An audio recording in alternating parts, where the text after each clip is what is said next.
Você já se inscreveu no canal Espiritismo Cast? Não esqueça de ativar o sininho e todas as notificações. Assim te informaremos quando houver novos vídeos. E ajude a manter este trabalho voluntário, clicando em Seja Membro. Com isso você nos ajuda a produzir mais conteúdo sobre nossa rica doutrina, com a melhor qualidade técnica possível. E não se esqueça de clicar no like e compartilhar com seus amigos. Gratidão pela sua presença.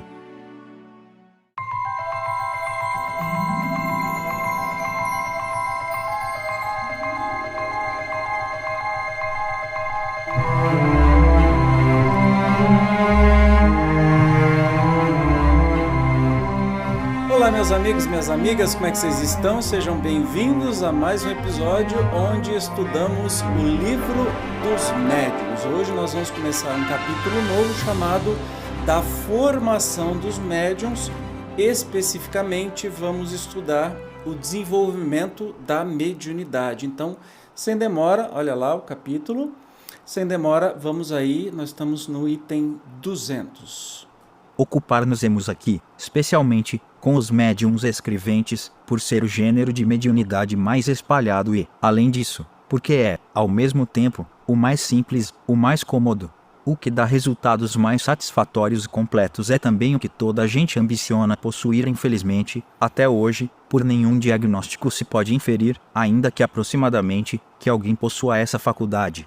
Os sinais físicos, em os quais algumas pessoas julgam ver indícios, nada têm de infalíveis. Ela se manifesta nas crianças e nos velhos, em homens e mulheres, quaisquer que sejam o temperamento, o estado de saúde, o grau de desenvolvimento intelectual e moral. Só existe um meio de se lhe comprovar a existência experimentar. Pode obter-se a escrita, como já vimos, com o auxílio das cestas e pranchetas ou, diretamente, com a mão, sendo mais fácil e, pode dizer-se, o único empregado hoje. Este último modo é o que recomendamos à preferência de todos. O processo é dos mais simples, consiste unicamente em a pessoa tomar de um lápis e de papel e colocar-se na posição de quem escreve, sem qualquer outro preparativo. Entretanto, para que alcance bom êxito, muitas recomendações se fazem indispensáveis. Então, Kardec já começa dizendo sobre a questão da mediunidade. Não tem nenhum método infalível para dizer se você é médium ou não, a não ser testar. E que, você viu a simplicidade? Se colocar com lápis e papel na mão e se colocar à disposição dos espíritos. Mas, claro, há uma série de recomendações que a gente vai começar a ver a partir de agora. Como disposição material, recomendamos evite tudo o que possa embaraçar o movimento da mão. É mesmo preferível que esta não descanse no papel. A ponta do lápis deve encostar neste o bastante para traçar alguma coisa, mas não tanto que ofereça resistência. Todas essas precauções se tornam inúteis, desde que se tenha chegado a escrever correntemente, porque então nenhum obstáculo detém mais a mão. São meras preliminares para o aprendiz. Olha que interessante. Então, é mesmo preferível, e tem que evitar tudo que pode atrapalhar o movimento da mão, não é? A ponta do lápis deve estar encostado no papel, mas sem fazer pressão, e que a mão esteja lá para que não ofereça resistência, né? É interessante como os concílios são muito, muito práticos. E continua. É indiferente que se use da pena ou do lápis. Alguns médiuns preferem a pena, que, todavia, só pode servir para os que estejam formados e escrevem pausadamente. Outros, porém, escrevem com tal velocidade que o uso da pena seria quase impossível, ou, pelo menos, muito incômodo. O mesmo sucede quando a escrita é feita às arrancadas e irregularmente, ou quando se manifestam espíritos violentos, que batem com a ponta do lápis e a quebram, rasgando o papel. Olha que interessante. Naquela época, lembrando, né, e o cenário aqui que eu uso é justamente para a gente se lembrar disso, naquela época se usava lápis ou pena. A caneta não era inventada, a pena era aquela que se molhava na tinta. Então você imagina como é que o espírito vai ficar molhando a pena na tinta. E incrivelmente, a maioria dos médiuns utilizam-se de lápis hoje em dia. Mas pode utilizar caneta? Claro que sim. Eu particularmente eu acho que seria mais interessante, porque o lápis ele quebra a ponta, né? Você tem que ficar afiando, e a caneta ela não para nunca. Eu, Evandro, né, acho que isso seria interessante, mas aí vai da escolha de cada um. O desejo natural de todo aspirante a médium é o de poder confabular com os espíritos das pessoas que lhes são caras. Deve, porém, moderar a sua impaciência, porquanto a comunicação com um determinado espírito apresenta muitas vezes dificuldades materiais que a tornam impossível ao principiante. Para que um espírito possa comunicar-se, preciso é que haja entre ele e o médium relações fluídicas, que nem sempre se estabelecem instantaneamente. Só à medida que a faculdade se desenvolve, é que o médium adquire pouco a pouco a aptidão necessária para pôr-se em comunicação com o espírito que se apresente. Pode dar-se, pois, que aquele com quem o médium deseje comunicar-se não esteja em condições propícias a fazê-lo, embora se ache presente, como também pode acontecer que não tenha possibilidade, nem permissão para acudir ao chamado que lhe é dirigido. Convém, por isso, que no começo ninguém se obstine em chamar determinado espírito, com exclusão de qualquer outro, pois a miúde sucede não ser com esse que as relações fluídicas se estabelecem mais facilmente, por maior que seja a simpatia que lhe vote o encarnado antes. Pois, de pensar em obter comunicações de tal ou tal espírito, importa que o aspirante leve a efeito o desenvolvimento da sua faculdade, para o que deve fazer um apelo geral e dirigir-se principalmente ao seu anjo guardião. Olha só que interessante. Então, para quem está começando, não tem que escolher, eu vou me comunicar com minha mãe, que já é falecida, ou não sei o quê. Lembra que o Chico falava que o telefone toca sempre de lá para cá, ou seja, os espíritos é que resolvem se comunicar e a gente recebe do lado de cá. Especialmente para quem está começando, não escolha com quem vai se comunicar, mesmo porque pode ser que a pessoa que você quer se comunicar esteja presente, mas não tenha condições de fazer isso. Porque não é uma coisa tão simples, exige treinamento de ambos os lados, né? É bem interessante esses conselhos práticos aqui. Não há para esse fim nenhuma fórmula sacramental. Quem quer que pretenda indicar alguma pode ser taxado sem receio de impostor, visto que para os espíritos a forma nada vale. Contudo, a evocação deve ser feita sempre em nome de Deus. Poder-se-á fazê-la nos termos seguintes ou outros equivalentes. Olha só, dá uma fórmula aqui que acabou de dizer, não tem fórmula específica, e quem fala que tem é charlatão, tá? Mas eles dão um exemplo, né? Rogo a Deus Todo-Poderoso que permita venha um bom espírito comunicar-se comigo e fazer-me escrever. Peço também a um anjo de guarda se digne de me assistir e de afastar os maus espíritos. Você pode fazer isso com as suas palavras, com as suas intenções, pedindo proteção para o seu espírito protetor e pedindo uma boa comunicação para Deus, né? Formulada a súplica é esperar que um espírito se manifeste fazendo escrever alguma coisa. Pode acontecer, vem aquele que o impetrante deseja, como pode ocorrer também, vem um espírito desconhecido, ou o anjo da guarda, ou espírito protetor, né? Qualquer que ele seja, em todo caso, dar-se-á a conhecer escrevendo seu nome. Mas então apresenta-se a questão da identidade, uma das que mais experiência requerem, por isso que poucos principiantes haverá que não estejam expostos a serem enganados. Dela trataremos adiante em capítulo especial. Lembra que a gente sempre fala, e vai ser tratado sobre isso aqui no Livro dos Médiuns mesmo, que os espíritos adoram, os enganadores adoram falar umas coisinhas, dizer dar datas, né, dar eventos importantes que vão acontecer e colocar nomes e sobrenomes pomposos, e especialmente para quem está começando isso é muito comum. Então abra o olho, né? Não tem problema nenhum, não vai acontecer nenhum mal, mas só não acredite com a primeira comunicação que eu tive aí foi Santo Agostinho, ou sei lá quem, foi Jesus Cristo. Fica esperto, tá? Fica esperto. Quando queira chamar determinados espíritos, é essencial que o médium comece por se dirigir somente aos que ele sabe serem bons e simpáticos e que podem ter motivo para acudir ao apelo, como parentes ou amigos neste caso. A evocação pode ser formulada assim: em nome de Deus Todo-Poderoso, peço que tal espírito se comunique comigo. Ou então, peço a Deus Todo-Poderoso permita que tal espírito se comunique comigo. Ou qualquer outra fórmula que corresponda ao mesmo pensamento. Não é menos necessário que as primeiras perguntas sejam concebidas de tal sorte que as respostas possam ser dadas por um sim ou um não, como por exemplo, estás aí? Queres responder-me, podes fazer-me escrever, etc. Mais tarde essa precaução se torna inútil no princípio, trata-se de estabelecer assim uma relação. O essencial é que a pergunta não seja fútil, não diga respeito a coisas de interesse particular e, sobretudo, seja a expressão de um sentimento de benevolência e simpatia para com o espírito a quem é dirigida. E pede para ver o capítulo especial sobre as evocações, né? Então, se você quer se comunicar com alguém conhecido, peça a permissão de Deus, né? O que importa não é a fórmula, não são as palavras, e sim as suas intenções. Seu objetivo é digno, é real, é verdadeiro. Os espíritos vão responder a isso, entende? Então, olha que legal. No princípio, se estabeleceu uma relação. Você está aqui? Talvez a resposta que vem escrita, sim. Podemos nos comunicar, sabe? Você está conversando com uma pessoa do outro lado, você pode começar. Depois isso vai ser fluente, não vai ter tanta cerimônia para começar.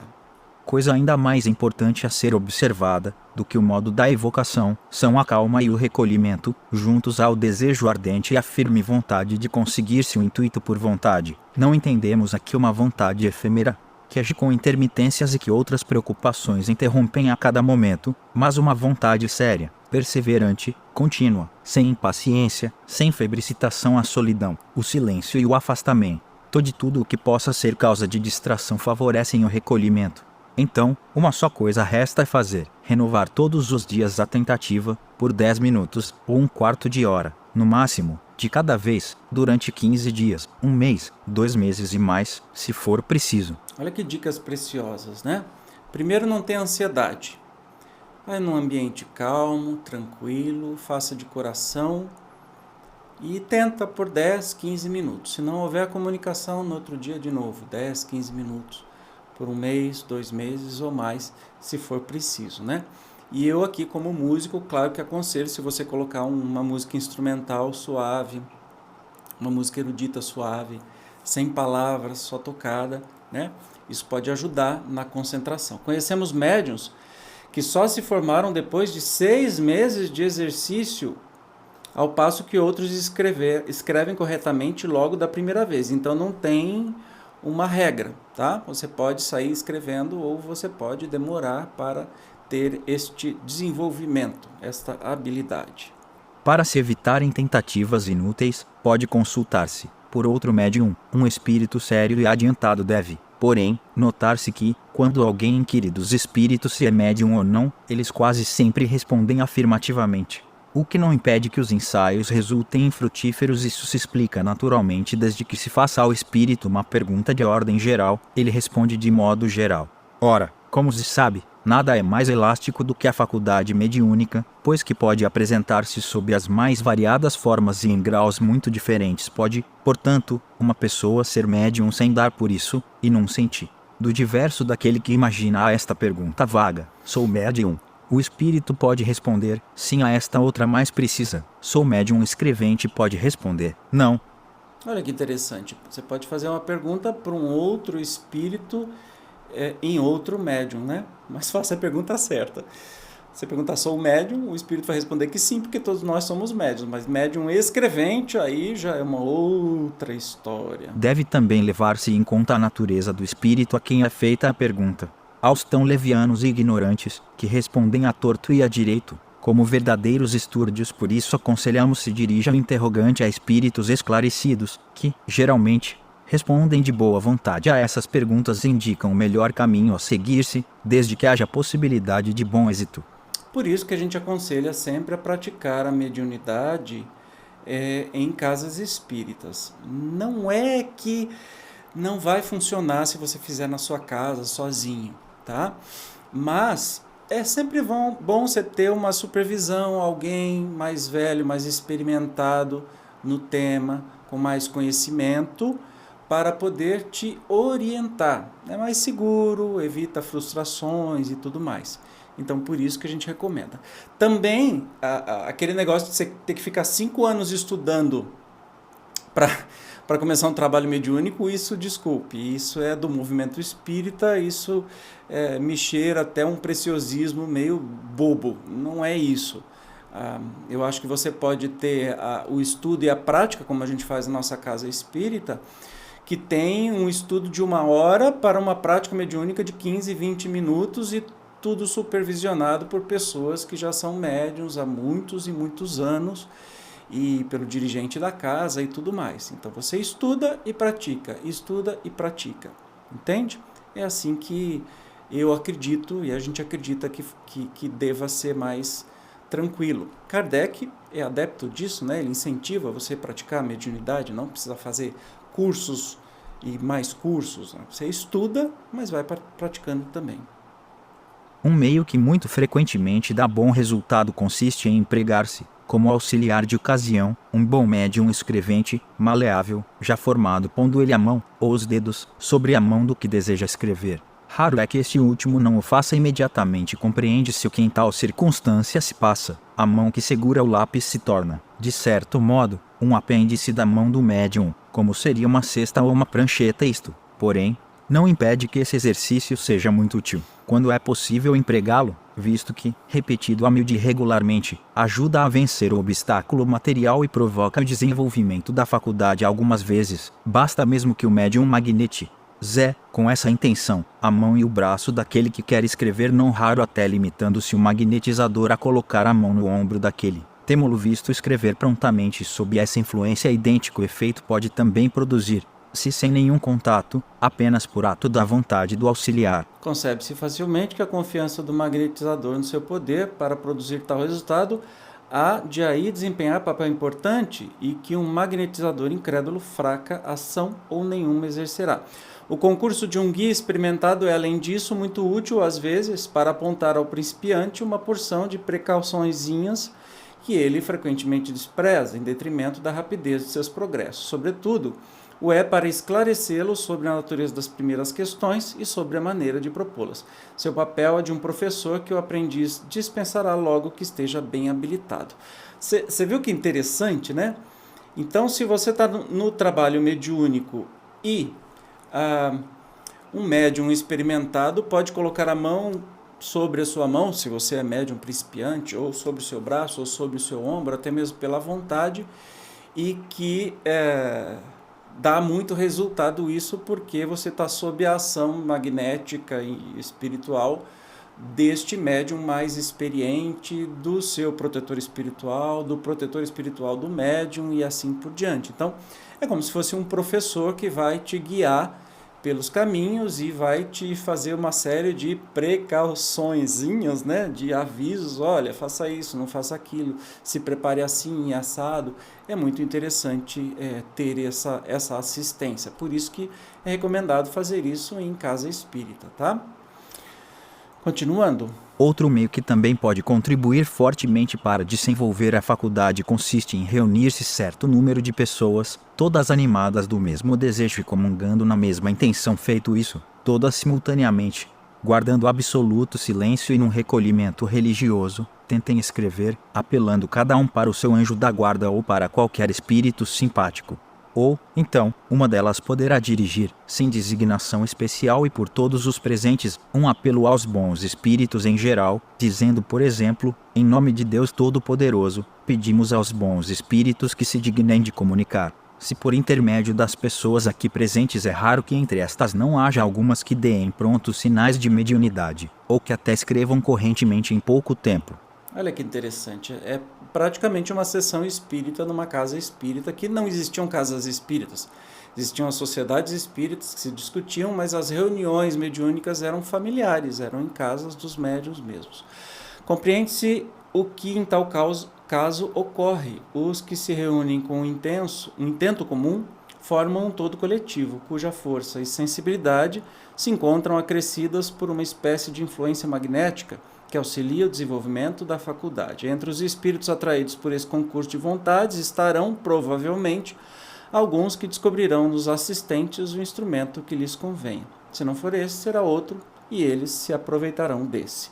Este meio deve ser, sobretudo, empregado nos grupos espíritas a que faltam médiuns ou que não os possuam em número suficiente. Olha só, uma dica preciosa, né, sobre reunir muitas pessoas com respeito, com concentração em preces e pedir para que haja comunicação. Algumas dessas pessoas vão ter as comunicações. Tem-se procurado processos para a formação dos médiums, como se tem procurado diagnósticos. Mas até hoje nenhum conhecemos mais eficaz do que os que indicamos na persuasão de ser uma resistência de ordem toda material e obstáculo que encontra o desenvolvimento da faculdade. Algumas pessoas pretendem vencer, lá por meio de uma espécie de ginástica quase deslocadora do braço e da cabeça.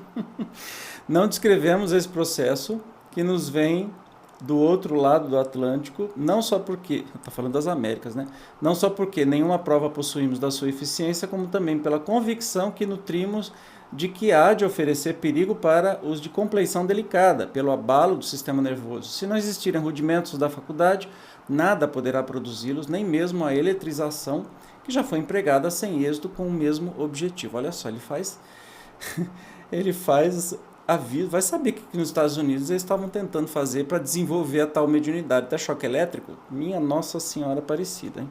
No médium aprendiz, a fé não é a condição rigorosa, sem dúvida lhe secunda os esforços, mas não é indispensável. A pureza de intenção, o desejo e a boa vontade bastam. Tem-se visto pessoas inteiramente incrédulas ficarem espantadas de escrever a seu malgrado, enquanto crentes sinceros não o conseguem, o que prova que esta faculdade se prende a uma disposição orgânica. Olha que interessante, né? Lembra que eu falei que a mediunidade é uma faculdade orgânica, está no seu corpo físico? Portanto, você tendo fé ou não tendo fé, vai dar na mesma. Se você tiver a faculdade orgânica no seu corpo físico, vai acontecer. Basta que você tenha boa intenção, seriedade, etc., né? Então, não se trata de um ato de fé. Eu tenho fé que eu vou escrever. Não, não é assim que funciona. Então, ficou bem claro. Primeiro indício de disposição para escrever é uma espécie de frêmito no braço e na mão. Pouco a pouco, a mão é arrastada por uma impulsão que ela não logra dominar. Muitas vezes, não traça senão riscos insignificantes. Depois, os caracteres se desenham cada vez mais nitidamente e a escrita acaba por adquirir a rapidez da escrita ordinária. Em todos os casos, deve-se entregar a mão ao seu movimento natural e não oferecer resistência, nem propeli-la. Alguns médiums escrevem desde o princípio correntemente com facilidade, às vezes mesmo desde a primeira sessão, o que é muito raro. Outros, durante muito tempo, traçam riscos e fazem verdadeiros exercícios caligráficos. Dizem os espíritos que é para lhe soltar a mão, prolongando-se demasiado esses exercícios, ou degenerando na grafia de sinais ridículos. Não há duvidar de que se trata de um espírito que se diverte, porquanto os bons espíritos nunca fazem nada que seja inútil nesse caso. Cumpre redobrar de fervor no apelo à assistência destes se, apesar de tudo, nenhuma alteração houver. Deve o médium parar, uma vez reconheça que nada de sério obtém. A tentativa pode ser feita todos os dias, mas convence-se aos primeiros sinais equívocos, a fim de não ser dada satisfação aos espíritos zombeteiros. Olha que interessante, né? Então, os primeiros indícios é uma espécie de frêmito na mão e no braço, né? E aí a mão vai sendo arrastada por uma compulsão que não consegue parar. Daí pode começar a traçar alguns riscos, nem palavras ou desenhos ou alguma coisa assim. Mas tem que se prestar atenção que isso é só para treinar. Os bons espíritos estão treinando o médium, como se fosse um curso de caligrafia. Mas isso não pode se arrastar por muito tempo, porque bons espíritos não te farão de bobo, né, ficar o tempo todo. Aí o conselho é parar quando perceber que isso não passa disso, que aí podem ser espíritos zombeteiros que estão se divertindo. O importante é a pureza da intenção, né? A seriedade e se colocar à disposição, com nenhuma outra intenção. Eu quero obter uma comunicação X ou Y daquele ou desse espírito que eu vou falar para todo mundo que eu sou médium. Se colocar a serviço, que é o mais importante. A essas observações acrescentam um espírito. Há médiuns cuja faculdade não pode produzir senão esses sinais. Quando, ao cabo de alguns meses, nada mais obtém de que coisas insignificantes, ora um sim, ora um não, ou letras sem conexão, é inútil continuarem, será gastar papel e em pura perda. São médiuns, mas médiuns improdutivos, lembra que a gente viu? Demais, as primeiras comunicações obtidas devem considerar-se meros exercícios, tarefa que é confiada a espíritos secundários. Não se lhes deve dar muita importância, visto que procedem de espíritos empregados, por assim dizer, como mestres de escrita, para desembaraçarem o médium principiante. Não creais sejam alguma vez espíritos elevados os que se aplicam a fazer com o médium esses exercícios preparatórios. Acontece, porém, que se o médium não colima um fim sério, ou não deseja um fim sério, esses espíritos continuam e acabam por se lhe ligarem. Quase todos os médiuns passaram por este cadinho para se desenvolver.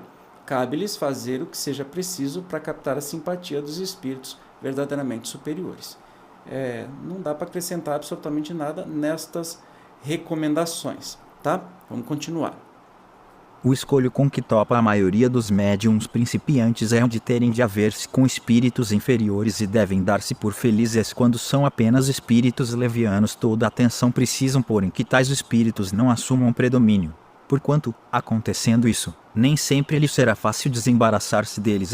Este de tal modo capital, sobretudo em começo, que, não sendo tomadas as precauções necessárias, podem perder-se os frutos das mais belas faculdades. A primeira condição é colocar-se o médium, com fé sincera, sob a proteção de Deus e solicitar a assistência do seu anjo da guarda, que é sempre bom, ao passo que os espíritos familiares, por simpatizarem com as suas boas ou más qualidades, podem ser levianos ou mesmo maus. Então vamos às diquinhas.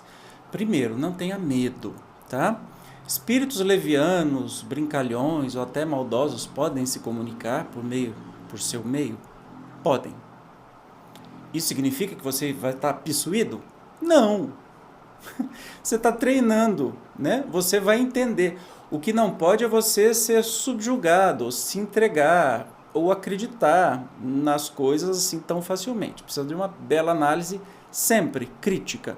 É mais fácil você não acreditar em 10 mensagens verdadeiras do que você acreditar numa falsa. Então tem que tomar muito cuidado com isso. Então, como é que você não se coloca nas mãos desses espíritos brincalhões? A primeira condição, fé sincera, sob proteção de Deus e solicitar assistência ao anjo da guarda ou seu espírito protetor, não aos seus espíritos familiares.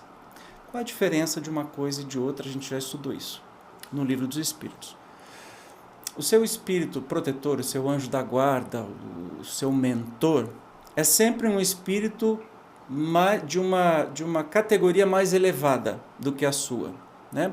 Então, é alguém mais experiente, mais bom, não tem? Melhor, um espírito mais elevado que você. Já os espíritos familiares, pelo próprio nome diz, podem ser espíritos da sua família que desencarnaram ou de outras famílias de outras vidas, que podem ser pessoas boas ou não. Então, o seu auxílio você não vai pedir para os espíritos familiares, vai pedir para o seu anjo de guarda, para o seu espírito protetor. Vamos continuar aí. Segunda condição. A segunda condição é aplicar-se, com meticuloso cuidado, a reconhecer, por todos os indícios que a experiência faculta, de que natureza são os primeiros espíritos que se comunicam e dos quais manda a prudência sempre se desconfie se forem suspeitos esses indícios, dirigir fervoroso apelo ao seu anjo da guarda e repelir, com todas as forças, o mau espírito, provando-lhe que não conseguirá enganar, a fim de que ele desanime. Por isso é que indispensável se faz o estudo prévio da teoria, para todo aquele que queira evitar os inconvenientes peculiares à experiência a este respeito. Instruções muito desenvolvidas se encontram nos capítulos da obsessão e da identidade dos espíritos. Limitar-nos-emos aqui a dizer que, além da linguagem, podem considerar-se provas infalíveis da inferioridade dos espíritos, todos os sinais, figuras, emblemas inúteis, ou, pueris, toda a escrita extravagante, irregular, intencionalmente torturada, de exageradas dimensões, apresentando formas ridículas e desusadas. A escrita pode ser muito má, mesmo pouco legível, sem que isso tenha o que quer que seja de insólito, porquanto é mais questão do médium que do espírito. Olha cada dica preciosa que dá, né? Então, sempre, se você tem uma firmeza de propósito, né, pode ser que venha alguma comunicação de algum espírito brincalhão para testar a sua faculdade, para que você faça o treinamento, para que você saiba reconhecer. Não tem que ter medo nenhum, tá? Só tem que ficar atento. Por isso tem que estudar bastante para saber, para não ser enganado, enganada de jeito nenhum. E aí dá algumas dicas, que legal. Algumas provas infalíveis da inferioridade. Sinais, figuras, emblemas inúteis, fúteis, toda escrita extravagante, irregular, intencionalmente torturada, muito grande, né? Apresentando formas ridículas e desusadas. Então, você vai sentir, com certeza você vai sentir. Temos visto médiuns de tal maneira enganados que medem a superioridade dos espíritos pelas dimensões das letras e que ligam grande importância às letras bem talhadas, como se foram letras de imprensa, puerilidade evidentemente incompatível com uma superioridade real. O espírito não é bom se a letra é uma caligrafia caprichada, tá? Tem que ficar prestando bastante atenção sobre isso. Se é importante não cair o médium, sem o querer, na dependência dos maus espíritos, ainda mais importante é que não caia por espontânea vontade preciso, pois se torna que imoderado desejo de escrever não o leve a considerar indiferente dirigir, se é o primeiro que apareça, salvo para mais tarde se livrar dele, caso não convenha, por isso que ninguém pedirá impunemente, seja para o que for, a assistência de um mau espírito, o qual pode fazer que o imprudente lhe pague caros serviços. Então, lembra sempre, as intenções. Você vai pedir sempre para os bons espíritos, né? Para Deus iluminar, para o seu anjo de guarda, o seu espírito protetor, para que haja uma comunicação decente, né? Nunca fazer futilmente, jamais. Algumas pessoas, na impaciência de verem desenvolver-se em si as faculdades mediúnicas, desenvolvimento que consideram muito demorado, se lembram de buscar o auxílio de um espírito qualquer, ainda que mal, contando despedi-lo logo. Muitas hão tido plenamente satisfeitos seus desejos e escrito imediatamente, porém o espírito, pouco se incomodando com o ter sido chamado na pior das hipóteses, menos dócil se mostrou em ir. Se do que em vir diversas conhecemos que foram punidas da presunção de se julgarem bastante fortes para afastá-los quando quisessem, por anos de obsessões de toda a espécie, pelas mais ridículas mistificações, por uma fascinação tenaz e, até, por desgraças materiais e pelas mais cruéis decepções. O espírito se mostrou, a princípio, abertamente mau, depois hipócrita, a fim de fazer crer na sua conversão ou no pretendido poder do seu subjugado, para repeli-lo à vontade. Assim como a gente não brinca com pessoas más nesse mundo, muito menos nós vamos brincar com espíritos maus, né? Todo respeito, todo amor para eles, mas nunca brincar, nunca tentar acelerar o passo, achando que depois você vai conseguir controlar, evocando espíritos mais infelizes, alguma coisa. Não mexe com isso. Lembre-se, sempre pedindo a proteção de Deus, pedindo a proteção do seu espírito protetor, seu guia. A escrita é algumas vezes legível, as palavras e as letras bem destacadas, mas, com certos médiums, é difícil que outrem, a não ser ele, a decifre, antes de haver adquirido o hábito de fazê-lo é formada, frequentemente, de grandes traços. Os espíritos não costumam economizar papel quando uma palavra ou uma frase é quase de todo ilegível, pede-se ao espírito que consinta em recomeçar, ao que ele em geral aquece de boa vontade quando a escrita é habitualmente ilegível. Mesmo para o médium, este chega quase sempre a obtê-la mais nítida, por meio de exercícios frequentes e demorados, pondo nisso uma vontade forte e rogando com fervor ao espírito que seja mais correto. Alguns espíritos adotam sinais convencionais, que passam a ser de uso nas reuniões do costume para assinalarem que uma pergunta lhes desagrada e que não querem responder a ela. Fazem, por exemplo, um risco longo ou coisa equivalente. Perceba que tudo isso, eu não vou repetir porque ficou muito claro de entender, tudo isso é a prática e até essa comunicação entre os espíritos que sempre dão comunicação podem ter até alguns simbolismos, né? Quando o espírito conclui o que tinha a dizer, ou não quer continuar a responder, a mão fica imóvel e o médium, quaisquer que sejam seu poder e sua vontade, não obtém nem mais uma palavra ao contrário, enquanto o espírito não conclui. O lápis se move sem que seja possível a mão detê-lo se o espírito quer espontaneamente dizer alguma coisa. A mão toma convulsivamente o lápis e se põe a escrever, sem poder obstar a isso.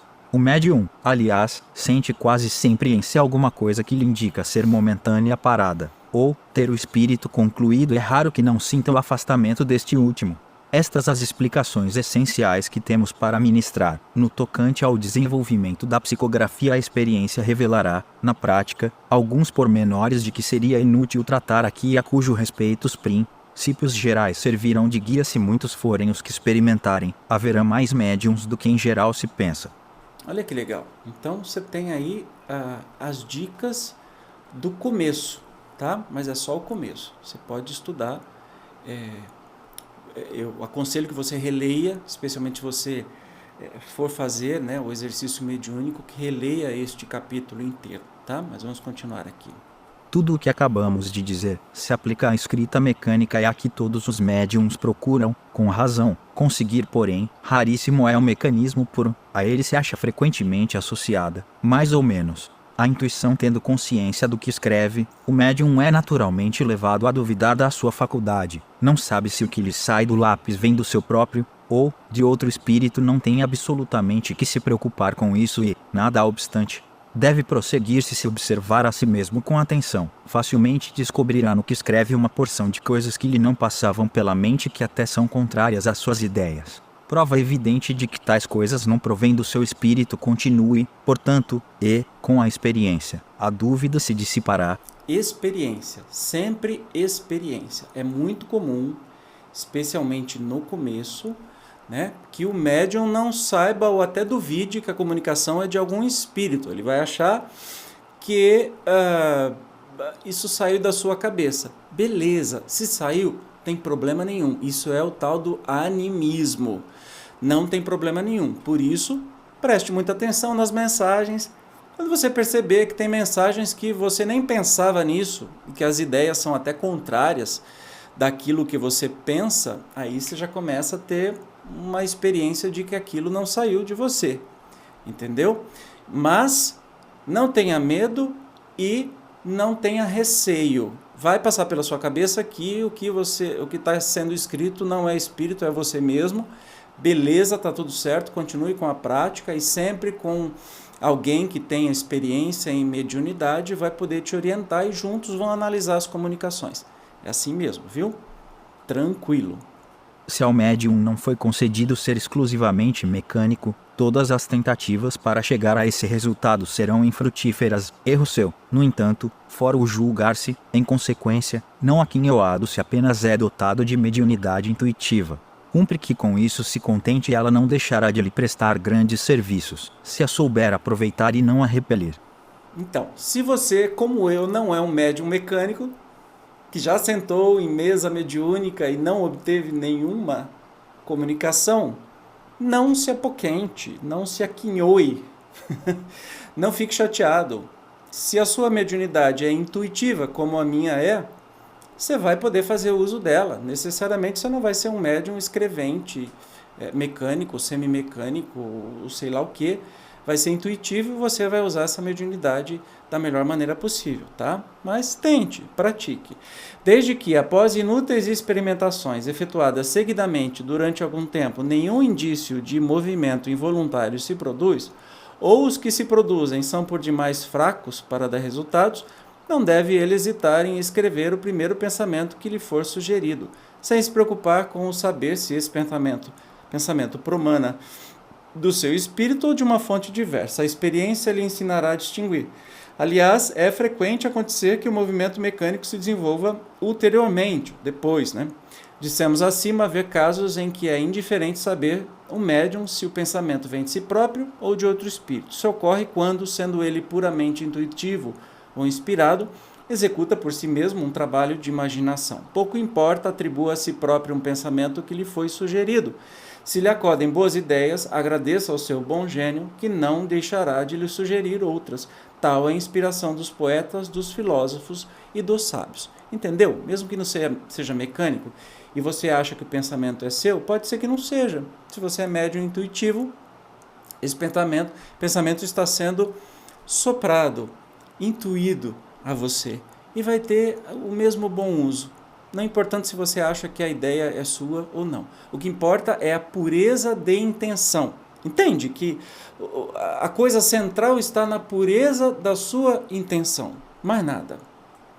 Suponhamos agora que a faculdade mediúnica esteja completamente desenvolvida, que o médium escreva com facilidade, que seja, em suma, o que se chama um médium feito. Grande erro de sua parte fora crer-se dispensado de qualquer instrução mais, porquanto apenas terá vencido uma resistência material. Do ponto a que chegou é que começam as verdadeiras dificuldades, é que ele mais do que nunca precisa dos conselhos da prudência e da experiência. Se não quiser cair nas 1000 armadilhas que lhe vão ser preparadas se pretender muito cedo voar com suas próprias asas, não tardará em ser vítima de espíritos mentirosos, que não se descuidaram de lhe explorar a presunção. Gente, esse conselho é divino.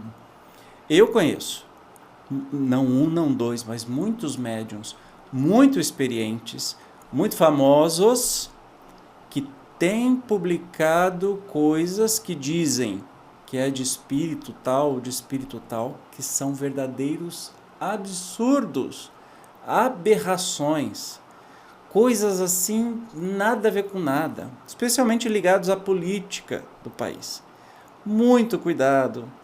Se você é um médium já que faz muito tempo que está nessa tarefa, cuidado com seu ego, né? Cuidado em achar que você é infalível, que nunca um espírito mistificador vai dar comunicação e você não vai perceber. Abre o olho, humildade acima de tudo e pureza de intenções. Nada de ciumeira, nada de competição, né? Não tem como se prevenir a não ser nisso, na pureza das suas intenções. Uma vez desenvolvida a faculdade, é essencial que o médium não abuse dela. O contentamento que daí advém a alguns principiantes lhes provoca um entusiasmo, que muito importa moderar. Devem lembrar-se de que ela lhes foi dada para o bem, e não para a satisfação de vã curiosidade. Convém, portanto, que só se utilizem dela nas ocasiões oportunas, e não a todo momento. Não lhes estando os espíritos ao dispor a toda hora, correm o risco de serem enganados por mistificadores. Bom é que, para evitarem esse mal, adotem o sistema de só trabalhar em dias e horas determinados, porque assim se entregaram ao trabalho em condições de maior recolhimento, e os espíritos que os queiram auxiliar, estando prevenidos, se disporão melhor a prestar esse auxílio. Perceba aí, é uma questão só de organização e de pureza das intenções, para você não ser enganado. Não é toda hora que você vai sair escrevendo sobre qualquer assunto, qualquer coisa. Então, abre o olho. Se apesar de todas as tentativas, a mediunidade não se revelar de modo algum, deverá o aspirante renunciar a ser médium, como renuncia ao canto quem reconhece não ter voz. Simples, né? Do mesmo modo que aquele que ignora uma língua se vale de um tradutor, o recurso para o dito aspirante será serviço de outro médium. Mas, se não puder, a falta de médiuns, recorrer a nenhum, nem por isso deverá considerar-se privado da assistência dos espíritos. Para estes, a mediunidade constitui um meio de se exprimirem, porém não um meio exclusivo de serem atraídos. Os que nos consagram afeição se acham a nosso lado, sejamos ou não médiuns. Um pai não abandona um filho porque, surdo e cego, não o pode ouvir nem ver. Cerca-o, ao contrário, de toda solicitude. O mesmo fazem conosco os bons espíritos. Se não podem transmitir-nos materialmente os seus pensamentos, auxiliam-nos por meio da inspiração. Entendeu? Se por tudo isso ainda a sua mediunidade não for desenvolvida, não significa que você não é um médium. Você pode ter intuição, você pode ter outros tipos de mediunidade, tantos, né, que a gente estudou já. E não quer dizer que a gente está separado dos espíritos, nosso espírito mentor, guia, protetor, anjo de guarda, chame como quiser, nossos espíritos familiares, enfim. É só uma questão que a gente não vai ser um instrumento ostensivo de comunicação deles com o mundo físico. Simples assim. Maravilha? Espero que todos esses conselhos aqui tenham sido muito eficientes e eficazes para te ajudar. Lembre, quando quiser e puder, volte, pegue o livro. No primeiro episódio dessa série eu tenho o link do PDF, que você pode baixar caso não tenha, mas o livro dos médiuns é bem baratinho, você pode encontrar em qualquer livraria espírita, em qualquer casa espírita. E leia de novo, e estude, tá? Vai ser muito legal. No próximo episódio, nós vamos falar sobre mudança de caligrafia que acontece em algumas comunicações. Eu te espero. Até lá. Tchau.